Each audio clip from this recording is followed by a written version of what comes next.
Bem-vindos a mais uma sessão de Vitrines da Vida.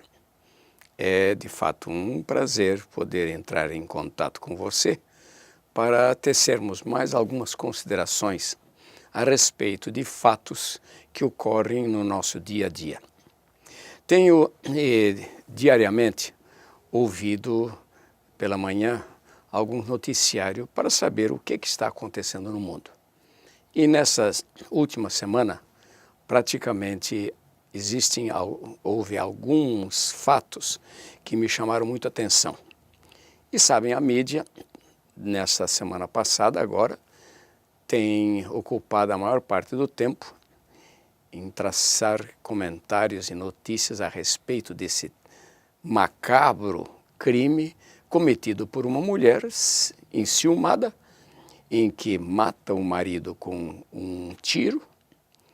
Depois de 10 horas, começa o esquartejamento em pedaços, coloca os pedaços dentro de sacos plásticos, mete dentro de 3 malas e sai para um lugar no meio do mato, cerca de dezenas de quilômetros distante de casa, para desovar, diríamos assim, os pedaços do marido. E depois, pelo que diz o noticiário, viaja ainda 190 ou 200 quilômetros para jogar fora as malas que usou e voltar depois de uma maneira fria. E quando a polícia consegue desvendar, desconfiar e prendê-la, no começo dizendo que não tinha nada a ver com o desaparecimento do marido. Mas depois, diante das evidências apresentadas, ela confessa, e confessa friamente que, de fato, havia matado o marido, estava desconfiada de que ele estava traindo, havia contratado até um detetive particular para se confirmar disso, e numa discussão com o marido, diz ela que foi agredida, então busca um revólver que havia sido dado pelo próprio marido, com um tiro mata. Agora, o que mais impressiona não só a polícia, mas pessoas até que estão muito acostumadas a encontrar problemas dessa maneira, é que jamais viram um fato desses, de tal crueldade, de tal frieza, e depois contar nos mínimos detalhes aquilo que havia feito. Esse é um dos casos. Nessa última semana, pelo menos 4 casos me chamaram a atenção. A outra é que uma menina, 15 anos de idade, pede para 2 coleguinhas de 17 que matem o pai enquanto está dormindo. Simplesmente porque o pai, que já separou da mãe, já é um lar esbagaçado, um lar desfeito, e que ela vivia sob a direção do pai, porque não sei ainda o motivo que ela apanhou do pai, e agora simplesmente pede a 2 colegas que esfaqueiem e matam o pai. É outro caso terrível, não é? Mas um dos mais macabros também é aquele casal acompanhado de uma amante, isto é, a esposa aceitando um amante do marido, os 3 matarem seres humanos e usarem da carne desses seres humanos para fazerem salgadinhos, fazer coxinha e aí vender para as pessoas. Agora, já imaginaram quando um indivíduo que comeu daqueles salgadinhos acaba descobrindo através da mídia que aquilo que ele havia comido é carne humana? é outro caso macabro e tétrico. E, finalmente, ainda outra notícia. A esposa discute com o marido, o ex-marido, estava separado, sei lá o que aconteceu, que discute com o marido por telefone e depois, enraivecida ou treslocada, joga os 2 filhos pela janela. Uma criança de meses de idade e outro garoto de 2 anos e pouco, jogando pela janela. Até que ponto vai a crueldade humana? É bem verdade que acontece o seguinte, que casos macabros desses, como aquele famoso crime anos atrás, o crime da mala, que casos desses ocorriam, mas eram casos esporádicos. Um caso, 2, durante anos. No entanto, mais recentemente, nós temos visto isso diariamente. Agora imagine, até onde que nós vamos parar com esses acontecimentos? E para mim, o que isso indica? É sintoma de quê? De uma sociedade doente? Uma sociedade que não tem mais nenhum valor ético? Que o indivíduo vive simplesmente centralizado em si?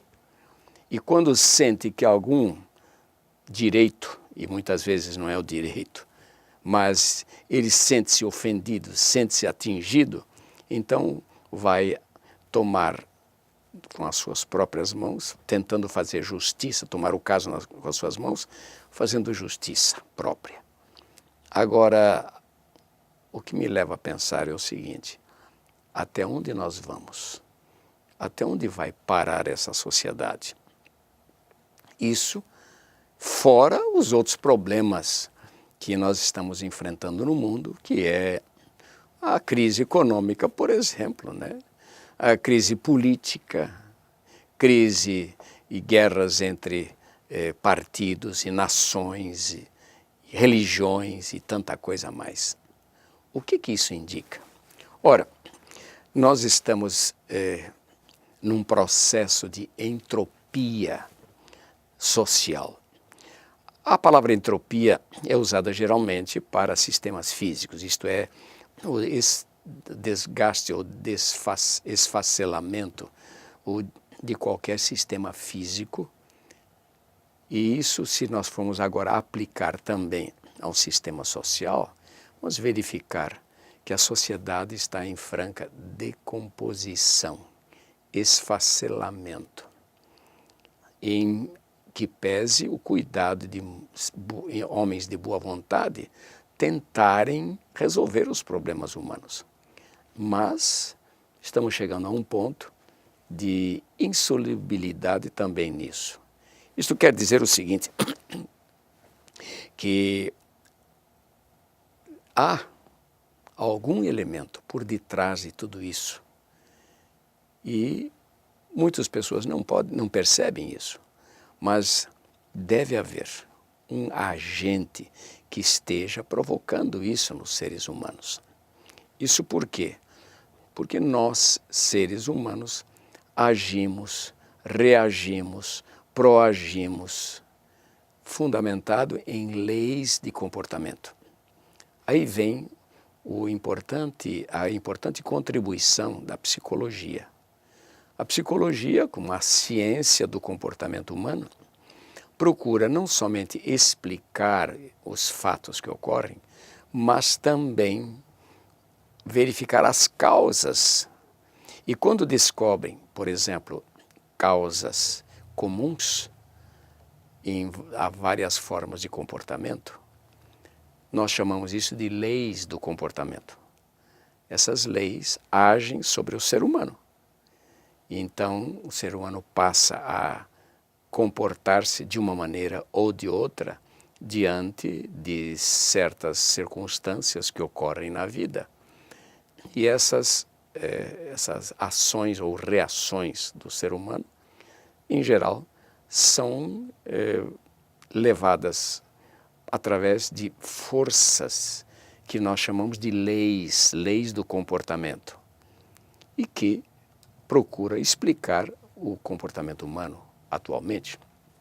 Agora, quando nós encontramos um caso desses, escabroso, macabro, em que uma esposa mata o marido e depois esquarteja e tenta se desfazer do cadáver, e já planejado muito bem, mostrando uma exímia habilidade em esquartejar, conhecendo profundamente, quem sabe, a anatomia, e depois, pelo conhecimento que tem das leis, por ser uma advogada, começa a fazer colocações que vão ajudar a que ela não tenha que pagar muito pelo crime cometido. É verdade, nós sabemos que há várias maneiras de agir nesse sentido, com um caso desses, em que os advogados podem, então, apresentar aí maneiras de poder suavizar as penalidades da lei.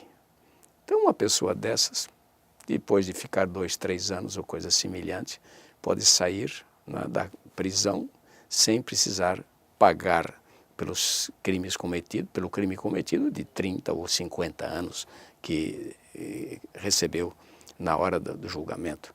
Então, a pessoa já simplesmente se desculpa dizendo que não foi nada premeditado, foi um crime passional.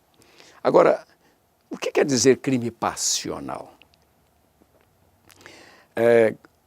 O ser humano é um todo. O ser humano é indivisível. Ele age e reage como um todo. Tanto que nós somos chamados de indivíduos. O que quer dizer um indivíduo?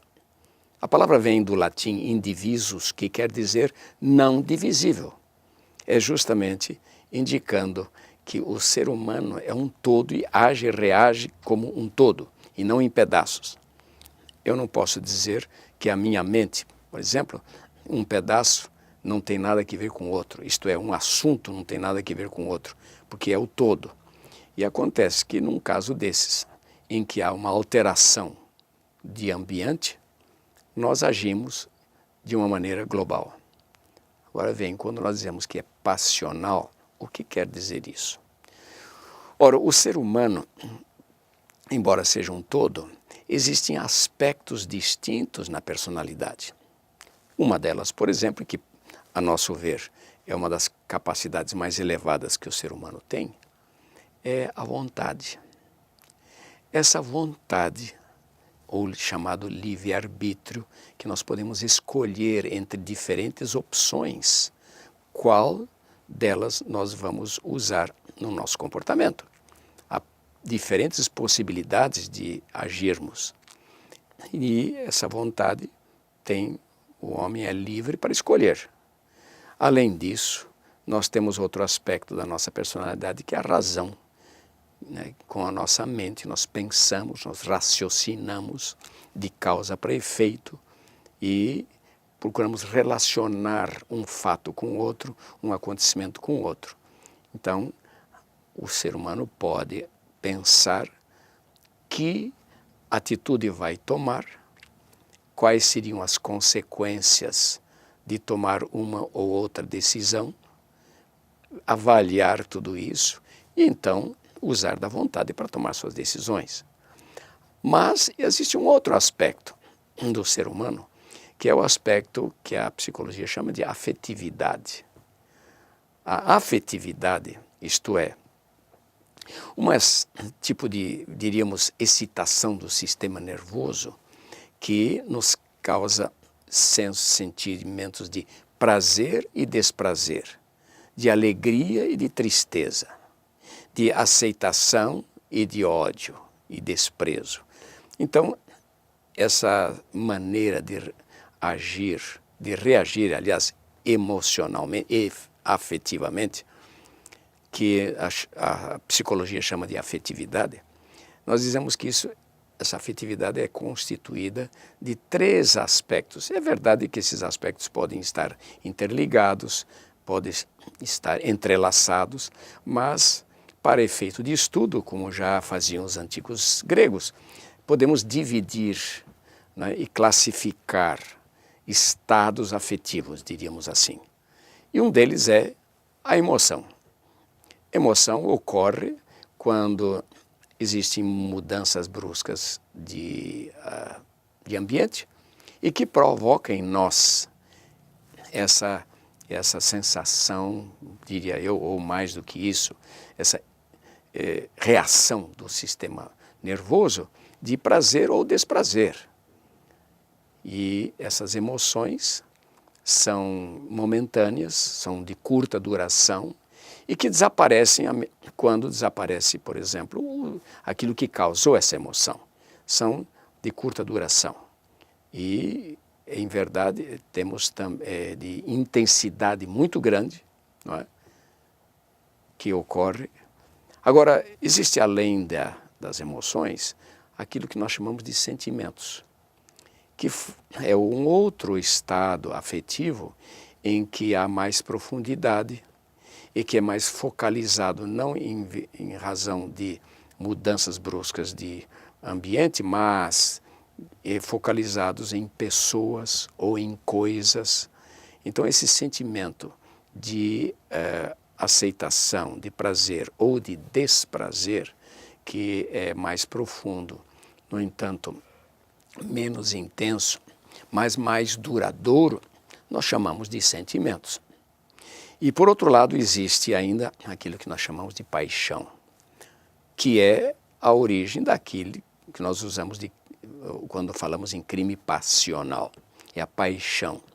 É quando essa excitação do sistema nervoso ocorre em tal intensidade que domina, controla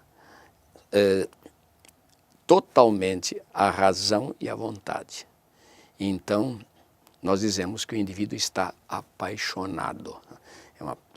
Ele não consegue mais raciocinar, nem controlar a sua vontade. Ele age e reage tempestivamente, sem pensar nas consequências.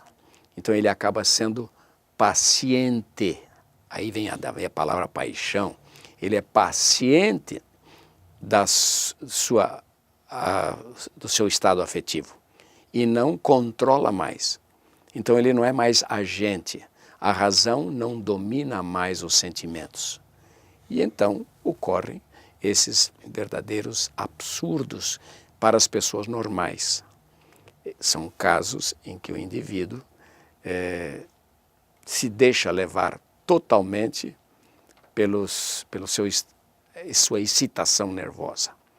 E aí nós chamamos isso, quando ele procura agir e se sente totalmente agredido, ele procura agir em defesa própria, ele procura agir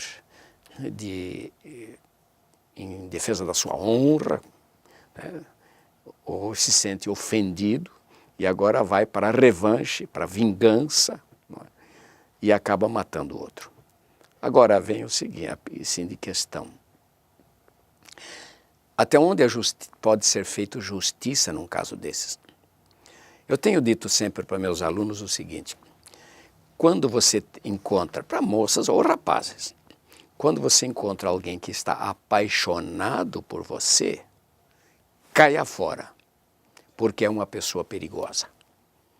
A pessoa pode, em qualquer momento, de estar controlado pela paixão, cometer verdadeiros desatinos, que são esses casos que nós acabamos de mencionar agora.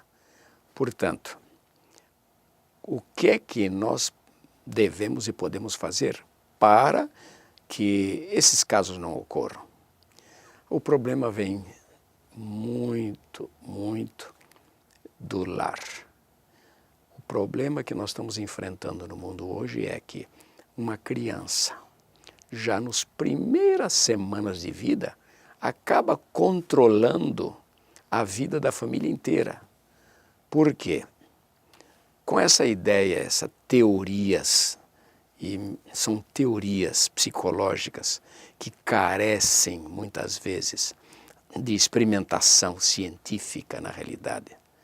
É resultado de modos de ver o homem, tentar explicar uma série de formações que o homem no seu processo de desenvolvimento tem, e querem então implantar regras para o desenvolvimento humano. Essas teorias, e notem, são teorias, acabam tomando conta de escolas, de lares, da sociedade, para que, mediante certas maneiras de reagir, procurem resolver esses problemas, quando na realidade o que está acontecendo estão fazendo com que esses problemas aumentem e tenham mais, diríamos, muito mais difíceis, e vão piorando as situações, dificultando mais e mais o desenvolvimento de qualquer criança. O lar precisa e deve ser um lugar de segurança, um lugar de regras, de disciplina, e a palavra disciplina aqui não tem nada a ver com castigo, mas tem que ver com ensinar no caminho certo. A palavra disciplina vem de dicere no Brasil, no latim, que quer dizer dizer, quer dizer ensinar, falar para a pessoa, para uma criança, como ela deve seguir na vida. E não somente dizer como fazer, mas dar o exemplo. Então, essas regras do comportamento humano, que são estabelecidas e que são fundamentadas na ética, devem ser um modelo dentro de casa, onde os pais, agindo e reagindo de acordo com certas regras éticas, né? Em outras palavras, com a sua moral, que é justamente a aplicação das regras da ética, quando os pais em casa estabelecem um clima de segurança, de tranquilidade, de certeza e regras a serem executadas, dando assim para a criança uma estabilidade de emoções. E aí a criança depois, ao crescer e desenvolver-se dentro de uma família e começar a entrar em contato também com uma sociedade, e que essa sociedade, e é necessário escolher muito bem que tipo de pessoas com que tipo de pessoas a criança vai entrar em contato, e que tenham princípios semelhantes aos pais. A criança vai crescendo ao ponto de, quando chegar na idade adulta, ou seja, quando ele tem a sua independência aos 21 anos de idade, a criança já adquiriu não somente hábitos, mas internalizou valores para a sua vida, de tal maneira que ela vai continuar naquele caminho. Não importa o que aconteça do ambiente fora, ela terá um caminho certo, seguro, né, e pavimentado, de tal maneira que, quando porventura vierem problemas no seu ambiente, na sua vida de cada dia, problemas com os quais ele tem que se confrontar, a criança já sabe como resolver. Por quê? Porque durante o seu desenvolvimento no lar, já construiu, já estabeleceu uma escala de valores, uma escala de prioridades, e vai agir de acordo com essa escala. É verdade que, em virtude da sociedade estar em decadência, esse tipo de lar estável, estabelecido por regras bem fundamentadas, está se tornando cada vez mais difícil de encontrar, cada vez mais raro, mas ainda se podem notar.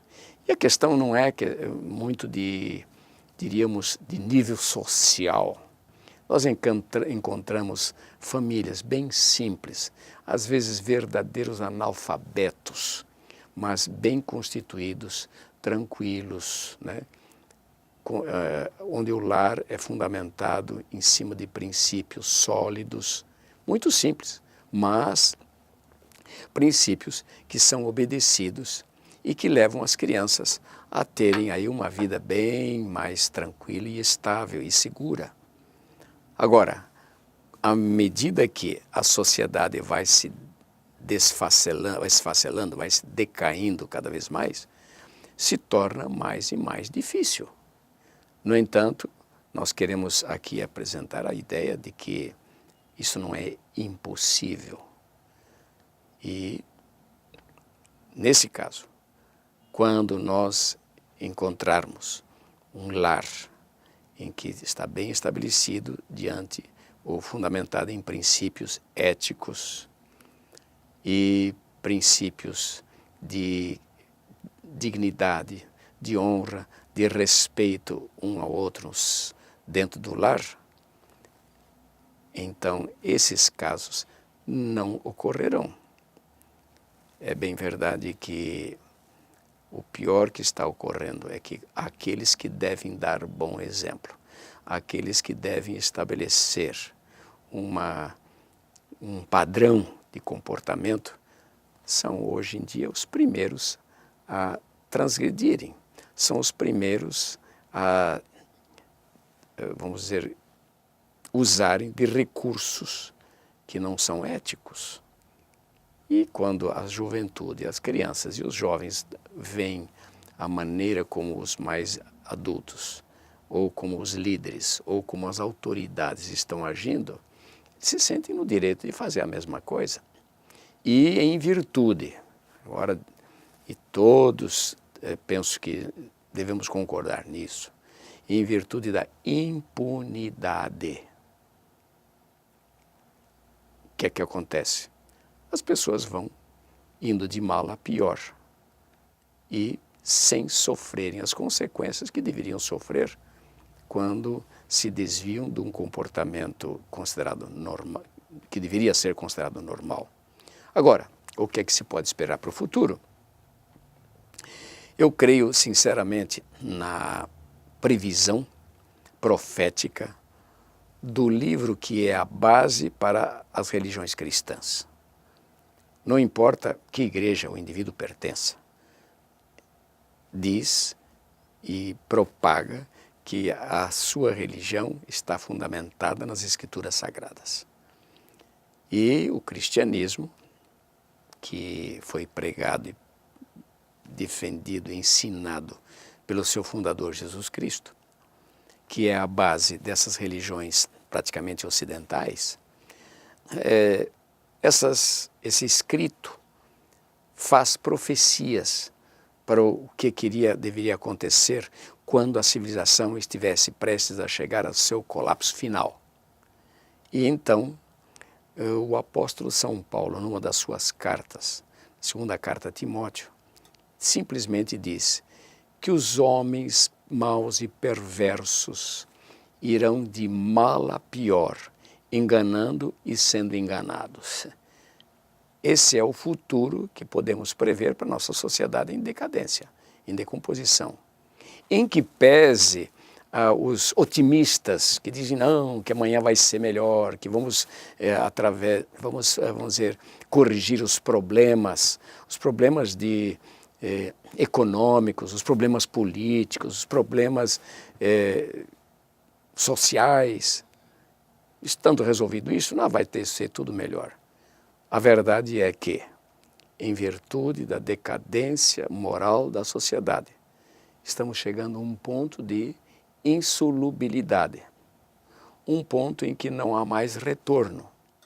E os cientistas, os filósofos, os religiosos estão chegando à conclusão de que estamos chegando nesse tempo. Portanto, isso não quer dizer que nós aqui, nas vitrines da vida, vamos defender que a sociedade tem que ser assim.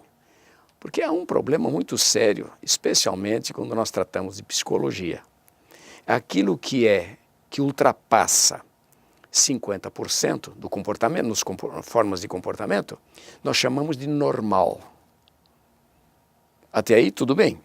Mas quando nós usamos a palavra normal para estabelecer a norma, aí então é que estamos em maus lençóis. Por quê? Porque aquilo que se pratica hoje como normal, na realidade, está levando a sociedade para a derrocada final. Nós devemos voltar a estabelecer regras, não de acordo com o normal, mas de acordo com o ideal. E o ideal, dentro desta visão cristã do universo, o ideal é fundamentado nos princípios que são exarados nas Escrituras Sagradas. De maneira que fica aí o nosso apelo. Procure saber o que a Escritura Sagrada diz a respeito do futuro e de como mudar nossas formas de comportamento. Muito obrigado pela atenção.